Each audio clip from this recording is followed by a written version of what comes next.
Muito bem, bom dia. Hoje, terça-feira, dia 16 de março de 2010. Estamos começando aqui o nosso Warm-up, programa de pré-abertura e aquecimento da Petra Corretora de Valores. E começamos falando de um pregão em que as bolsas brasileiras caíram enquanto as bolsas americanas subiram. Tudo muito perto do 0 a 0, mas foi esse o desempenho, repetindo o que já havia acontecido na sexta e na quinta-feira da semana passada, exatamente o inverso do que aconteceu nos dias anteriores a esses últimos três pregões, quando a bolsa brasileira subiu e a bolsa americana caiu. Quando a gente vai para os indicadores econômicos, o principal destaque de ontem lá fora foi a produção industrial nos Estados Unidos, que veio levemente melhor do que o mercado esperava. O mercado esperava uma estabilidade, a indústria americana cresceu 0,1%.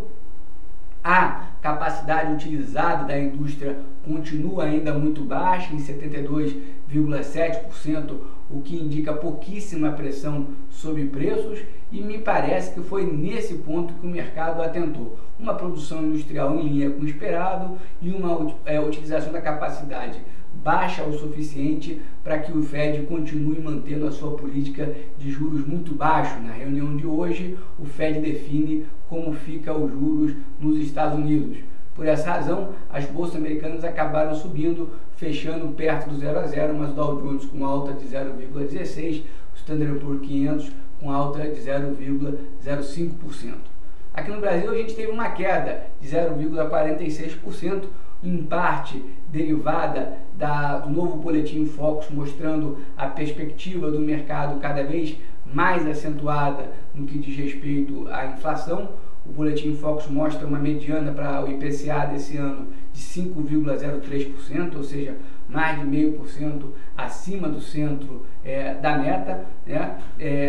Sugerindo a elevação de juros eventualmente já em março, mas certamente em abril. Hoje também começa a reunião do nosso Copom, que vai até amanhã, mas além disso a gente também teve ontem um dia de vencimento de opções, que é um dia que deixa o mercado normalmente mais volátil, e daí a queda do índice Bovespa de 0,46%.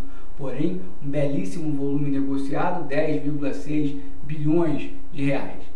Vale a pena a gente continuar chamando a atenção para o nosso risco país de 187 pontos, níveis pré-crise, e onde a gente enxerga cada vez mais a possibilidade das agências classificadoras darem um upgrade para o Brasil, o que seria bastante razoável, dada a situação do Brasil nesse momento, não apenas em relação ao mundo, mas mesmo em perspectiva futura. A situação do Brasil vem se mostrando cada vez mais positiva no que diz respeito à sua condição de honrar com seus compromissos, que é o que as agências de classificação de risco analisam. O dia de hoje a gente tem indicadores do setor imobiliário americano. Agora pela manhã, a construção de casas novas e as permissões para a construção de casas novas, que sai agora às 9h30, mas o mercado vai estar de olho mesmo às 3h15 na reunião do Fed. Não tanto na decisão, todo mundo espera que o Fed mantenha a taxa de juros, mas principalmente no comunicado, onde o Fed deve indicar quais serão os seus próximos passos. Ninguém espera muito em termos da taxa de juros básica ali do Fed Funds, mas espera outras medidas, principalmente no que diz respeito às medidas de aumento de oferta de dinheiro que o Banco Central americano adotou durante a crise. Bom, em termos corporativos, a gente tem hoje dois balanços a comentar aqui. O da PDG, construtora aí com um foco bastante importante na baixa renda, mas também atuando em outros setores. A PDG anunciou um crescimento importante de lucro em relação ao último trimestre de 2008. É importante lembrar que era aquele trimestre mais dramático da crise. Houve aí um crescimento de 96%, o lucro atingiu 97,4 milhões de reais. A receita cresceu 72% e o EBITDA cresceu 16%.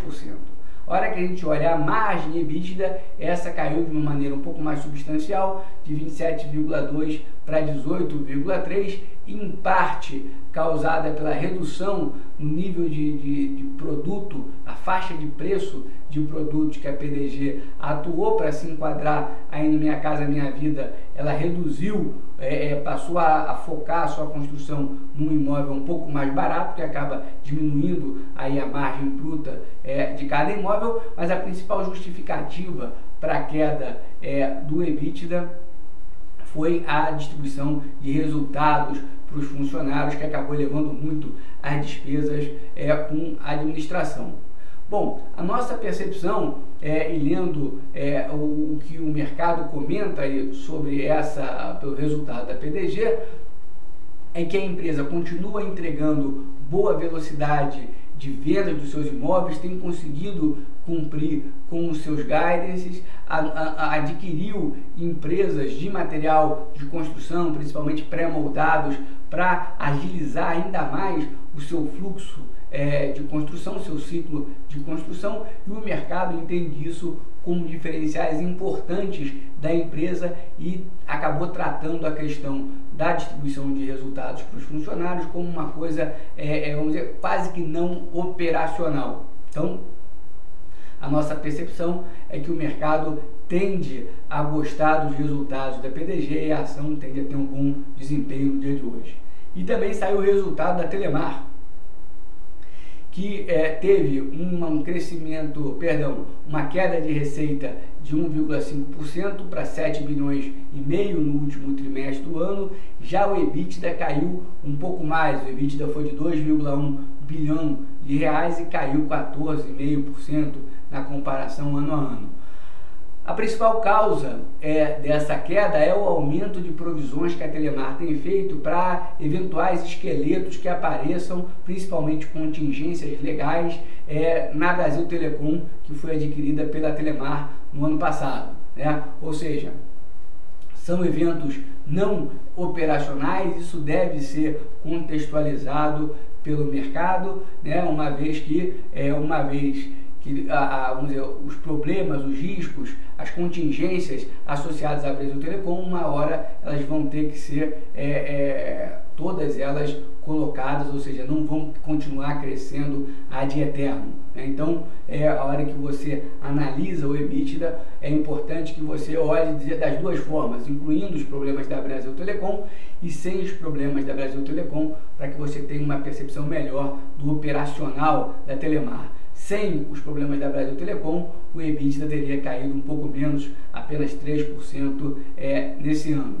Vale chamar a atenção para o bom desempenho da parte de telefonia móvel da Telemar, que teve um crescimento de receita de 16%, contra um crescimento de apenas 1% da Vivo e retração de 3% da TIM. Então, a Telemar, a Oi, né, entregando um bom resultado aí na telefonia móvel, e acabou que a empresa anunciou um pagamento de dividendos bastante interessante, quase 10% de dividend yield. A hora que a gente olha o comportamento da ação da Telemar, ela já vem muito atrás do índice em todo esse ano, ela está quase 15% atrás do comportamento do índice, o que nos leva a entender que o mercado não deve reagir de uma maneira mais significativa a esse balanço da Telemar, que acabou não sendo muito bom, né? Na verdade foi um balanço mais para ruim, e por isso que a ação já vem andando atrás do índice em todo esse ano de 2010.